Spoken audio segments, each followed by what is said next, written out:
So a lot of people were expecting to see the Apple Silicon Mac Pro at the March 2022 event, and we didn't get it. I mean, I was expecting the same thing considering it's called peak performance. You think that they would have added that in the peak performance event. But I assume we're going to get this next WWC. But what we did get is a Mac Studio. We also got the M1 Ultra. A lot of people were expecting that in the 2022 Mac Pro, but they did give this teaser at the end. With the introduction of M1 Ultra. With its Ultra Fusion architecture, powerful CPU, massive GPU, and staggering memory bandwidth, it's the next giant leap for Apple Silicon. And we introduced Mac Studio, which was designed to put all this groundbreaking performance right on your desk. Together with the Studio display, these products will empower users to create the studios of their dreams and to continue to change the world. And they joined the rest of our incredible Mac lineup with Apple Silicon, making our transition nearly complete with just one more product to go, Mac Pro. But that is for another day. Now back to Tim. Okay, that was a big teaser, and a lot of people are probably excited to see the M1 Ultra, considering that the M1 Ultra is supposed to beat the $50,000 Mac Pro.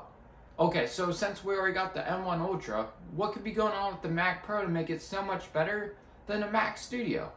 Well, first let's talk about the M1 Ultra. So it has 114 billion transistors. It can be configured up to 128 gigabytes of high bandwidth, low latency, unified memory, which can be accessed by the 20-core CPU and a 64-core GPU, and has a 32-core neural engine. So this chip is two M1 Maxes that are connected using Ultra Fusion.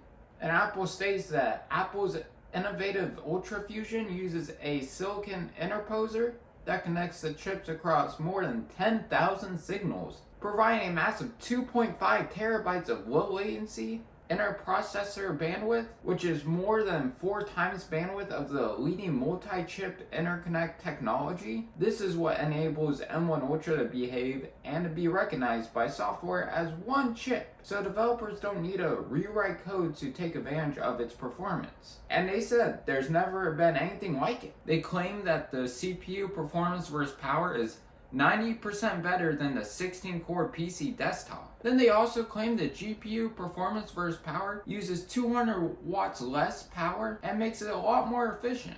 My prediction is that it could be 4 M1 Pro Maxes connected together, which is basically 2 M1 Ultra Pro Maxes, and allowing more GPU cores and more RAM.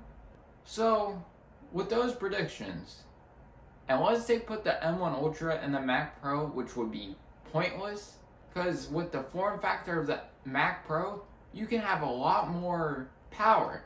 And the Apple Silicon series is very power efficient and obviously does really well. So, what would this be for? It's a question I'm honestly thinking to myself now as I'm recording this video.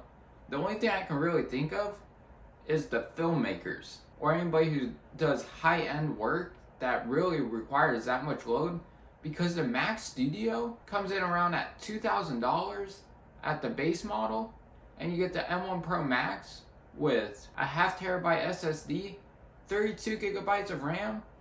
I mean, what else more could you need? Then the M1 Ultra comes with 64 gigabytes of RAM and a terabyte SSD. That's already high-end enough, and again, those are just the base models. If you spec it up, it even gets more. So this is basically all my predictions. None of these are leaks. It's just what I think could be going on. But my other question is, are we going to see an iMac Pro? Honestly, I don't think so. I think the Mac Studio is replacing that. But what we did get was a 27-inch display from them. And yeah, it's still pricey. So better luck next time, huh? If you guys like this video and like the insights of what I thought could be going on, please give it a huge thumbs up. Get subscribed down below. Also turn on the bell notifications. That way you don't miss my next upload. And I'll catch you guys in the next one.